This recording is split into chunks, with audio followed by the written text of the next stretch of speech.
What is going on, golf fans? Welcome back to another Tap In Fantasy Golf video. My name is Kyle, and I'm the founder of Tap In Fantasy. We have one vision, and that is to bring the fractured fantasy golf landscape all to one platform. Yes, you heard that right.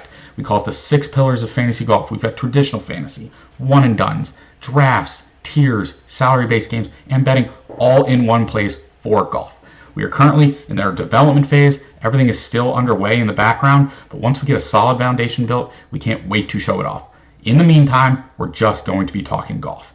Every single week, I will be releasing an article and a video highlighting everything you need to be successful for the main slate on Draftkings.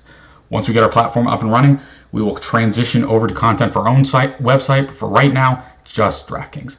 We want to put you guys first, the community, and you tell us what you want out of a fantasy golf platform so we can make it happen. To support us, please check out tapinfantasy.com and sign up for our newsletter and early beta access so you can get every update when we're going live, all that stuff.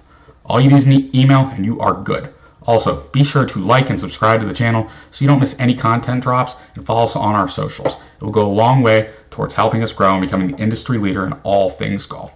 For links to everything you need, just check out the description of this video. Now, it's going to be very tough to follow up this past weekend with Rory getting the green jacket, completing the career Grand Slam at Augusta, but for now, it's time to talk about the RBC heritage.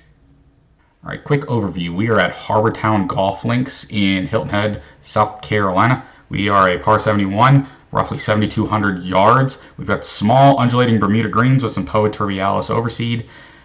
This is going to be one of the true tests as long as we get some weather.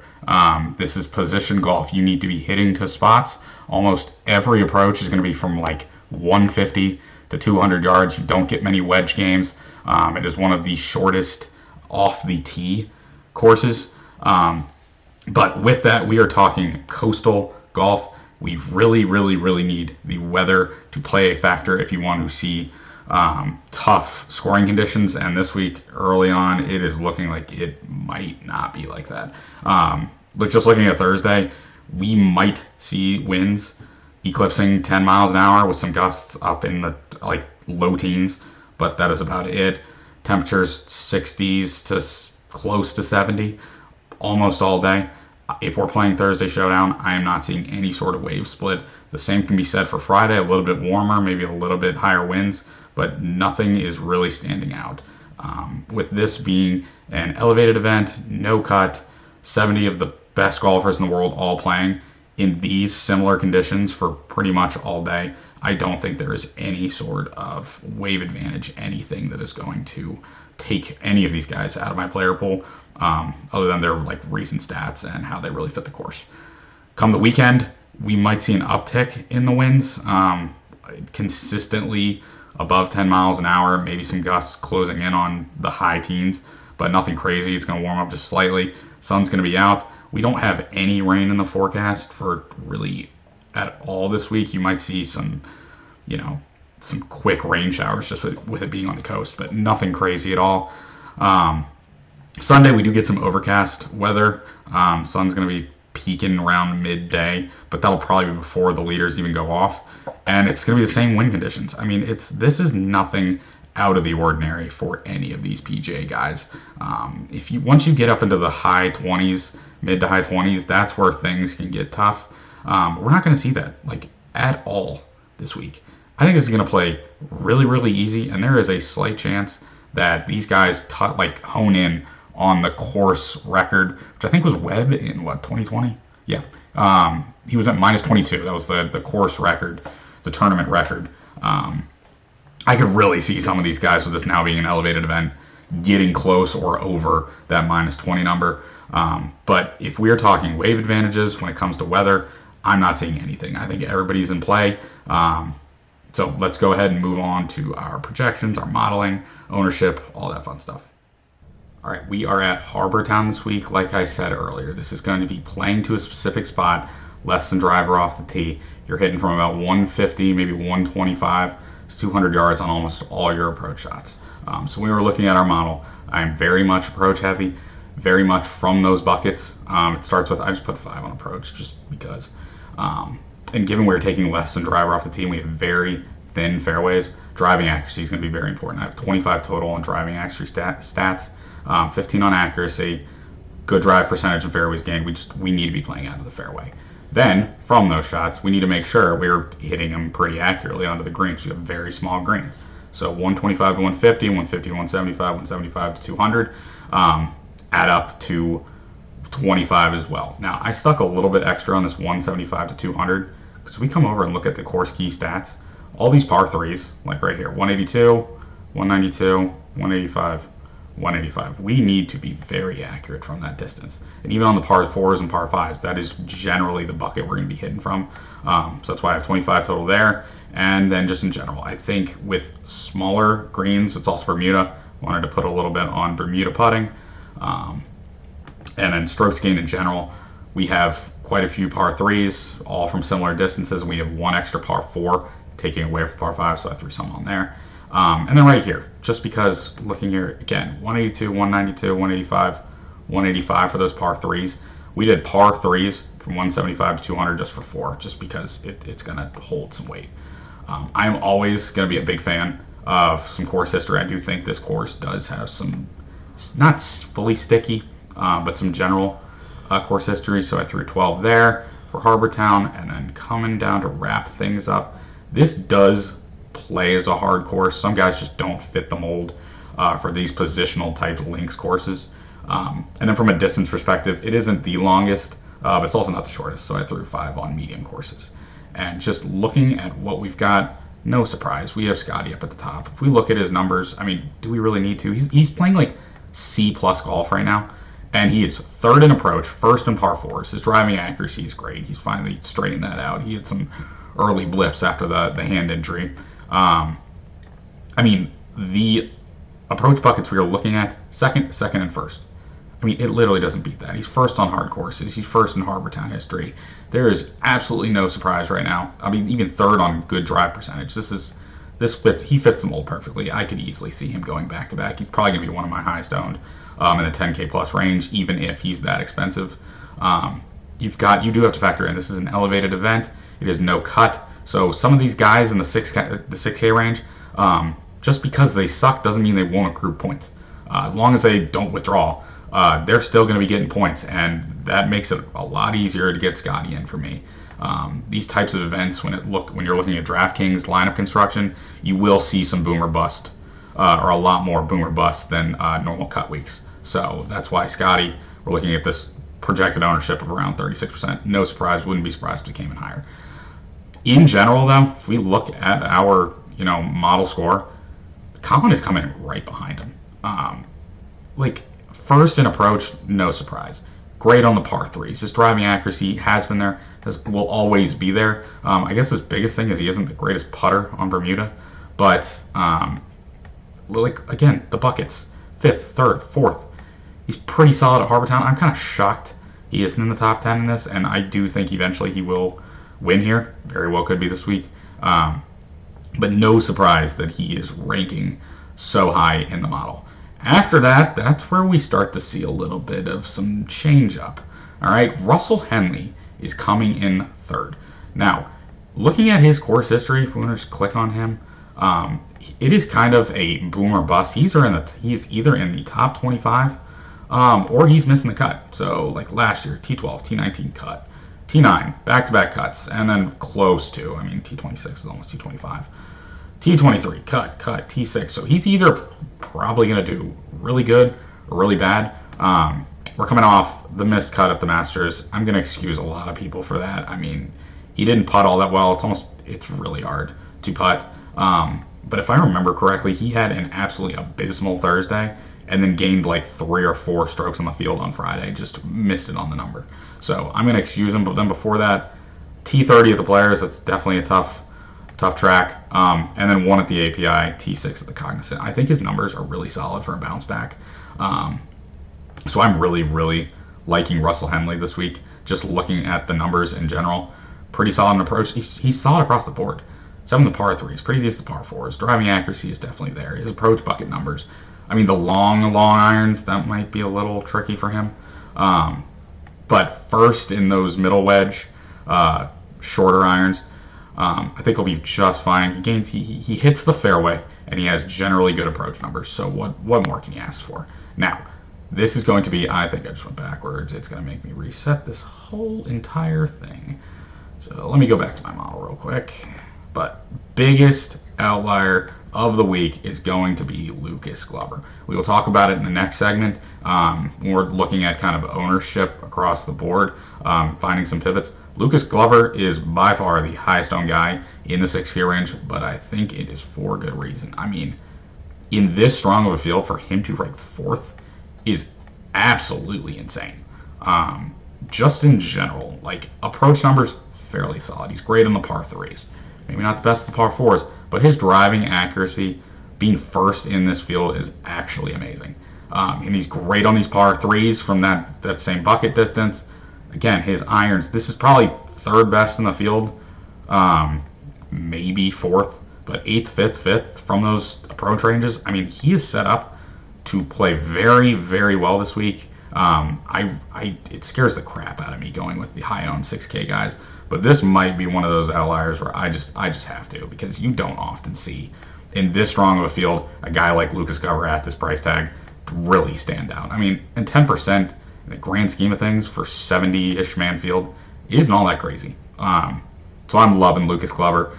I think the last one that I really wanted to talk about, Vic looks really good. I have got to figure this out. I don't want to go back. Vic and Berger, they also look very solid. The ownership for Vic is going to be up there. I think he's priced pretty affordably. But again, like just looking at the numbers, like great on approach. He's really turning the corner.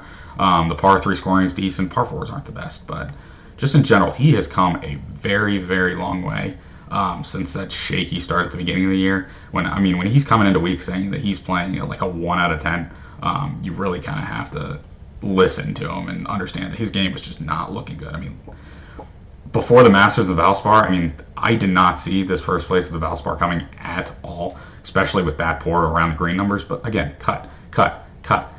4 cuts in 5, basically to start the season, is just putrid. His numbers were clearly not set up for him to do that well at the Valspar, but sure enough, he does. And then even at the Masters, shows another great showing. His approach numbers are finally turning the corner. He's finally picking up the putter, tee to green. He's looking really good. If he can just fix this off the tee, I see no reason he can't contend. And then the last one, I don't know what I'm going to do with Berger this week. I will talk about him later. I talk about it in my article. Make sure you guys check those out.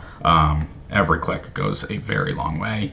But again, Berger, if his ownership holds at this 13% mark, I am probably going to be all over it. I was expecting to be like 17, 18%.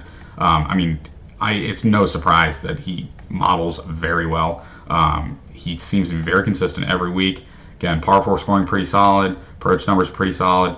This par 3 distancing is a little concerning. But again, if we look at the buckets, 15th, 4th isn't great from these long irons, but that kind of coincides with this right here. But again, he gains fairways, good driver of the ball, pretty good with his irons. What more can you ask for? Given this is a 70-ish man field, what is it, 72? Yeah, okay, 72 man field. Really the top 20 or 25 guys all are perfectly acceptable plays. Just kind of looking at the standouts. So again, Berger's kind of up there. I'm fine with Ludwig, fine with Cantlay. Cantlay is going to be way over-owned. He just never does well for me every time I seem to play him, but great course history here. Shane Lowry, again, I might talk about it later, but I am very fearful that him and Rory just partied it up after that Masters win. He might come in a little hungover. I don't know if I want to go there, but he does model well. Sepp's a great option in the 8Ks. Tommy's a great option in the 9Ks. Akshay, this is definitely an interesting one. Let's look at his numbers. Being 12th for 7,700 is very solid. Great on the par 3s. His driving accuracy is definitely there. Great on the par 3s from that distance. Looking at his approach bucket, almost top 25 in all 3 of these. This looks really, really promising. Doesn't have the best Harbortown history. Let's just check that out real quick. But overall, he looks good. Didn't do that well at the Masters. Prior T9, yes, miscut at the API, but when the approach is like that, it's going to happen. T3 at the Players, I think what really is concerning is this right here. Losing big time on the approach. 3 out of the last 4, especially with this course being so approach heavy. That's a little bit concerning. Miscut, but tee last year here. Terrible off the tee, terrible around the green, but picked it up with approach. So this looks good. This looks good. I'm fine with him.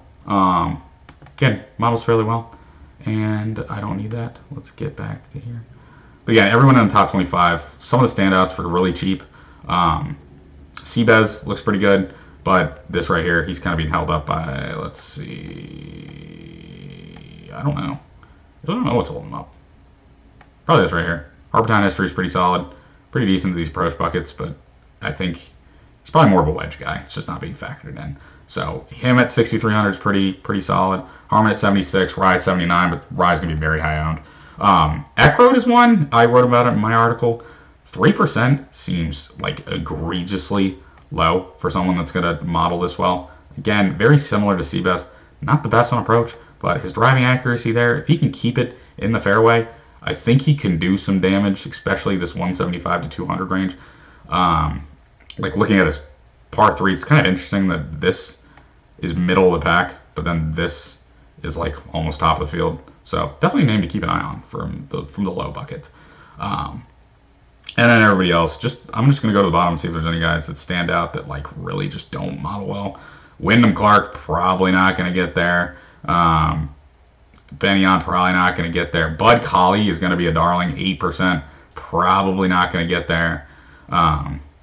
Even Billy Ho, 7% not going to get there. And then some of these like Mav, Michael Kim. I might go back to Michael Kim. 6% is fine. Doesn't model the best. Let's see why. Has to be this driving accuracy and just not good at those buckets. He's probably more of a wedge guy. And then the putter's kind of saving, and I didn't put too much on putting.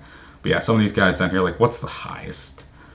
Min Woo isn't the best. Jason Day, that's probably I'm out. Especially Sahith at freaking 45th, being that high owned, I'm probably out. But what we're going to do now, let's just look at ownership by salary buckets. So if we're looking at the 10K range, we obviously are going to have Scotty, Colin, Cantlay. They're going to be soaking up all the ownership. If you are looking for pivots, I'm a big fan of Xander and Ludwig. I just think Ludwig's game is going to translate absolutely everywhere. And Xander, some of this poor modeling is really going to come from those first couple of weeks. Like he really just wasn't hitting it all that well. And it took him a little bit for his approach to kind of turn around. So like this 72nd, this right here. It just he didn't hit it all that well. That's going to take away big time. That's going to take away this around the green putting. It wasn't there. But I mean he's turning the corner. 12th T8 at the Masters. Like he looks pretty solid. Same with Ludwig. I mean his game is going to model like great almost everywhere. He's going to win one of these majors here soon. It's just a matter of which one and when. But in general, those are probably my pivots. I'm not going to get too much of JT. I just think he's soft and can't get it done. Then looking at the 9K range. So a lot of people, when it comes to roster construction, are going to load up on the mid-8s. I want to say probably Straka. Actually, no. We'll say Sungjae and up. And then bottom barrel start dropping in these guys. So in general, the 9K range, I think, is going to get a significant amount of ownership. Corey Connors, Henley, and then this right here, Jordan Spieth. I'm sorry, I don't think you could pay me to play a Jordan Spieth, even with, I mean, he's got impeccable course history, doesn't he? Yeah, let's just check. Let's check out Jordan. I don't think I can get there at 26% ownership. That is just ridiculous. He's coming in pretty solid form, but again, these approach numbers just, they're not good. They are not that good. Again, in his last 3 years, a first, a second, and a T39 last year, it's just the approach and around the green wasn't good. He was just very average. So if you go to him, fine. But I'm probably not going to get too much of him, if any. I'm not heavy. I go heavy on the majors, but most of these other tournaments, I'm doing like 3 max type of stuff. I am saving my money for the majors, essentially. Again, I'm a school teacher by day, so don't really have the budget to be throwing at Draftkings, but we try our best. So I don't think I'm going to go to Spieth. Henley, perfectly fine with. Again, he models very well. And then Connors. Connors is going to be tough for me. He does. I think he looks fairly solid. Let's just look at his game coming in. He did very well last week until he didn't. I really think this T8 doesn't do it justice. I mean, he was contending almost the entire time until Sunday. But coming in 3rd, 6th, 8th, 18th, 8th, like, he is the truth. He's playing incredibly good golf. The approach numbers are great. I think I'm fine with him.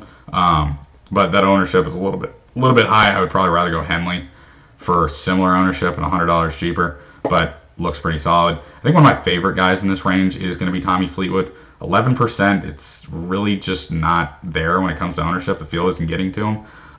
But he is just the epitome of steady Eddie. Great on approach.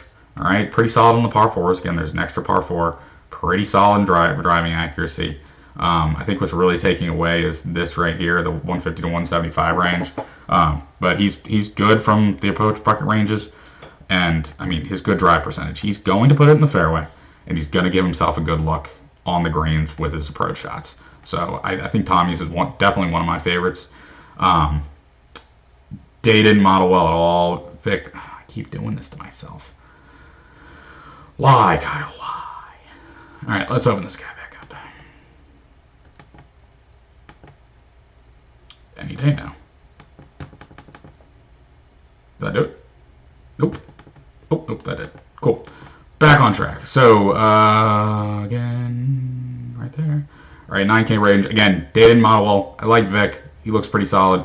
But then once we get down into this high 8K range, I think Sepp and Sungjae are really solid options. We'll start with Sepp. Again, models very well. Great on approach. Great on the par 3 scoring. One sec.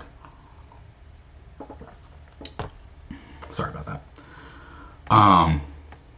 Where was I? Again, this approach bucket, he is 3rd from 175 to 200 on the par 3s. That's going to come in big time. And then in general, just his approach numbers, he's better than field average. I think he's a perfectly fine option. He's going to put it in the middle of the fairway. Sorry, did I just mess up? Okay, sorry, I said Sungjae, but yes, Sepp. I think he models really, really well. Sungjae is the exact same thing. I kind of want to look at what he's doing coming in. He's one of my favorite bets, and we'll talk about it at the end of the show. But he was kind of struggling here, and then he might have found something. All right, gained across the bag, T5.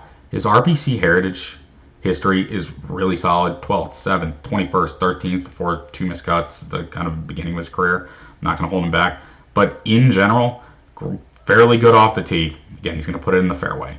Fairly good on approach. Around the, he does it. Tee to green. Like, these are fantastic numbers. I think he's a good shout at lower ownership. Or actually, not really lower ownership. I don't want to over scroll. I mean, 10%, that's pretty solid. But in general, for the 8K range, I'm not a huge fan outside of those two and Berger. The rest of them, I'm kind of out on. I don't see Rose, following up an amazing performance of the Masters with, another contention here. He's kind of hit or miss, so not a big fan. We look at the 7K range. Guys standing out for me. Rye does stand out in the model, but I'm not getting to him at 16%. Akshay, again, we kind of already talked about. Didn't we talk about Akshay? Yeah, we talked about Akshay. He looks fairly solid. Again, it's kind of hit or miss, but some of these things are excusable. And coming off a T18 last year at Harbour Town, and this approach number looks pretty solid. I think that kind of offsets some of his struggles in the approach games leading in. And in general, this ownership number isn't all that crazy. 4% Keegan. I have not looked at him, but that's one thing that really stands out. Good on approach, good on par 4s, fairly accurate. Okay, I might really, really like Keegan now. Great in these approach buckets. Gains fit. I might be on Keegan. This might be a Keegan week. Let's check him out. I mean, these numbers look really promising. And he always kind of shows up at random times. But 4% is just ridiculous. Missed the cut at the Masters. Again, it's excusable. The numbers scream. He just missed on the number. But didn't putt all that well. And then even a Valero, I don't even know what you were putting at. Like, putting off the green must have been.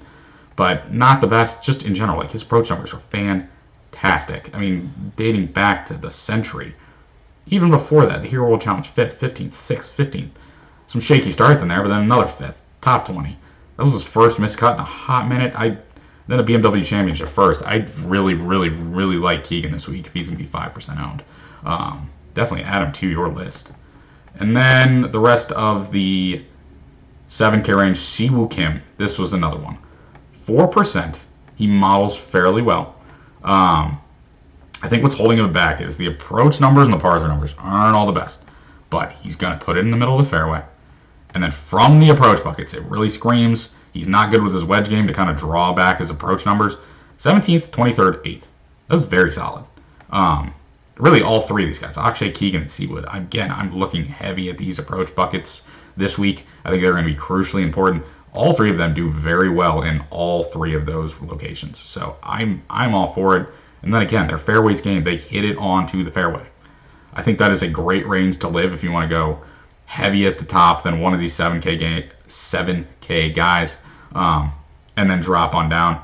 I'm not really getting to much the rest of the 7K range. Tom Hoagie's just going to be overowned.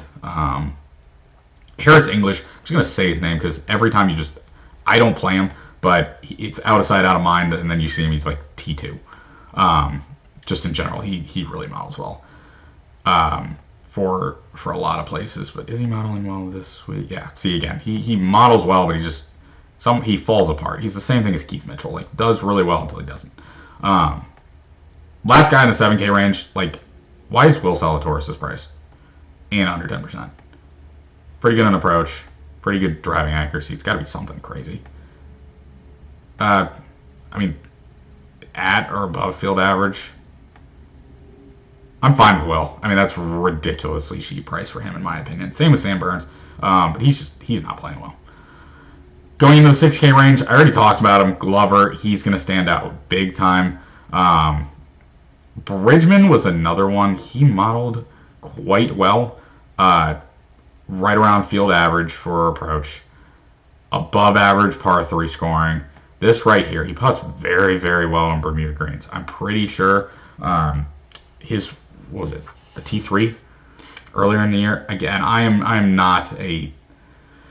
I had a lot of concussions growing up, and so remembering some of these courses, I'm not 100% sure, but I believe Innisbrook is also Bermuda greens. T3. Wouldn't be surprised if the Cognizant is also Bermuda greens. T2. He putts very well here. So his putter is what's going to have to carry him. That's what scares me the most, because I'm not a big fan of these just putting guys, and that's all they do. But again, puts very well in Bermuda. He is first in the field from 150 to 175. The numbers say Jacob Bridgman is probably going to do fairly well.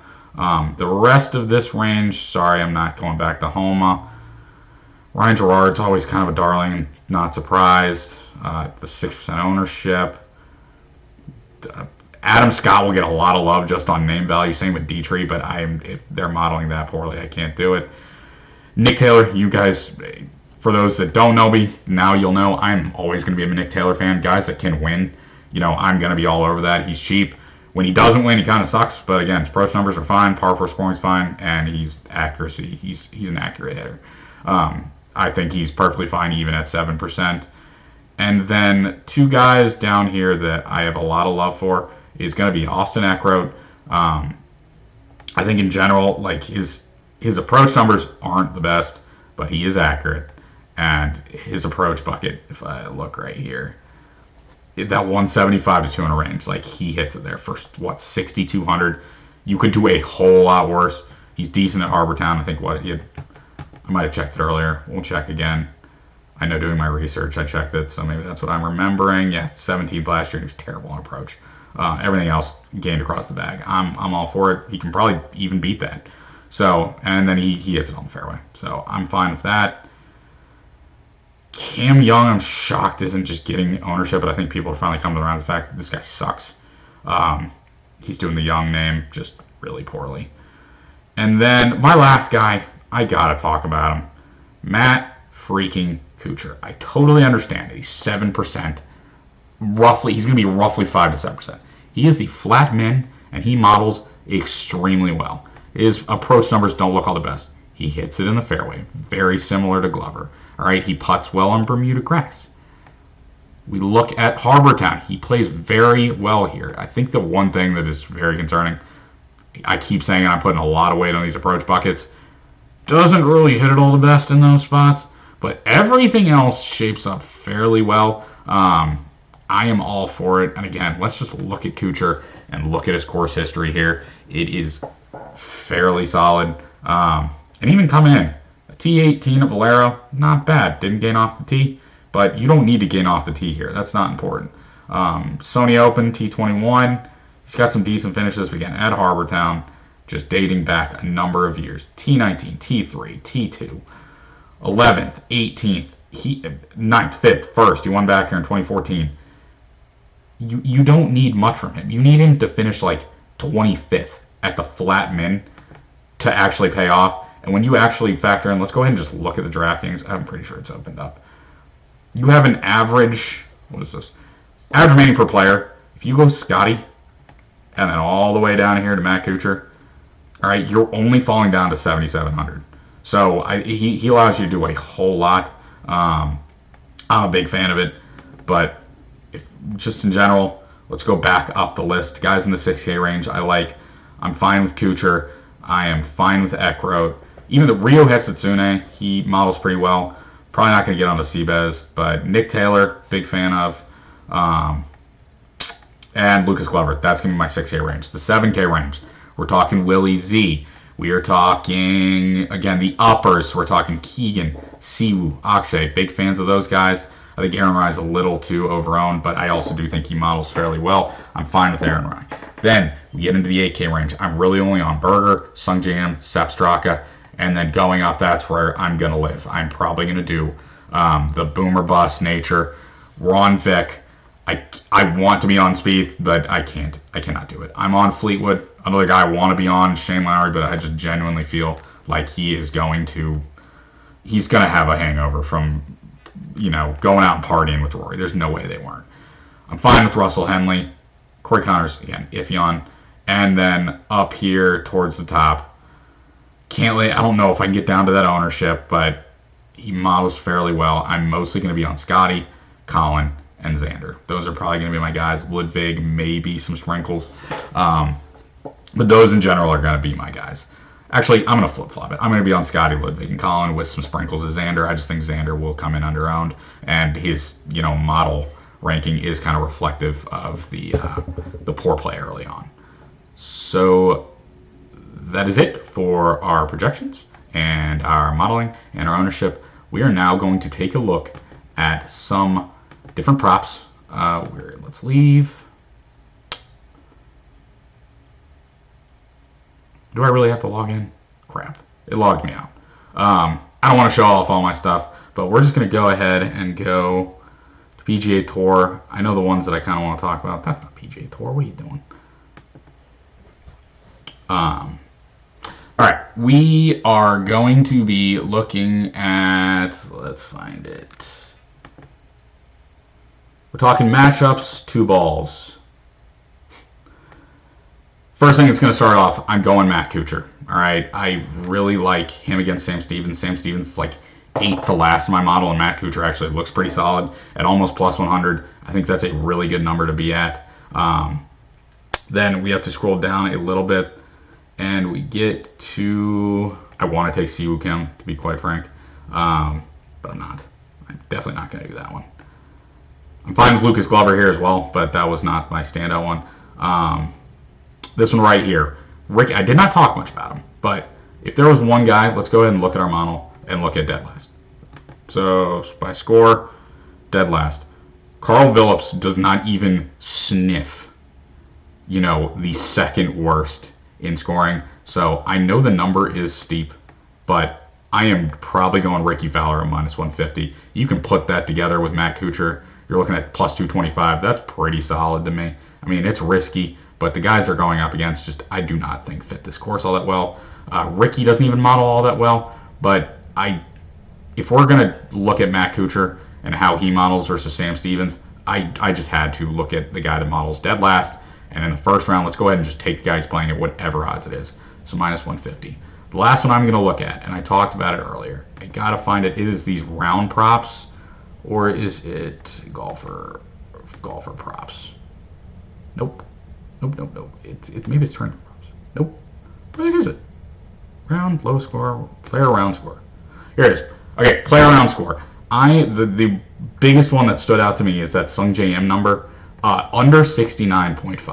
All right, he has. Let's go ahead and just look at. Let's find Sung Jae. All right, let's just look at Sung Jae again. If we look at his round one scoring at the RBC Heritage, actually we can't here, but again, he plays here fairly well. We have to go over to Data Golf. We're going to look up Sung Jae, and we're going to look at. I cannot even see my keyboard to do this. There we go, Sung Jae. Here's round one scoring at the Heritage. If we look right here, again, T12 right here, 68. I think it was 3 out of 4 years. 66 in 2023. 2022, I think he was like right above it. Again, 70, but had a good weekend, T21. And then for his T13, he had a 68. So 3 out of 4 years that he's played very well here. He has a score that beats that. Just again, looking at our weather, Harbortown Golf Links for Thursday.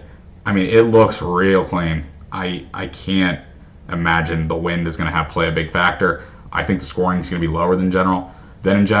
All in all, I'm a big fan of a lot of these round one unders, but first one is going to be this Sung J M under 69.5, carrying the hot streak from the Masters. I think he's found something. I think he can easily shoot a 69 or better. So that's going to be my last one. Again, I'm not going to parlay all of them. I don't think you can even parlay all 3 of these. But again, Kuchar probably beating Sam Stevens. Ricky Fowler against the worst modeling guy in the entire field for me, minus 150. And then I really like Sung J M at 69.5 strokes.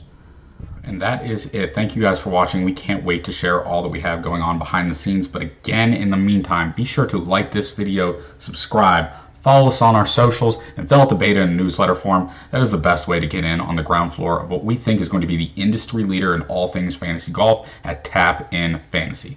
Thursday can't come soon enough, and I hope you guys have a great week for the RBC Heritage. Thanks again, and see you next time.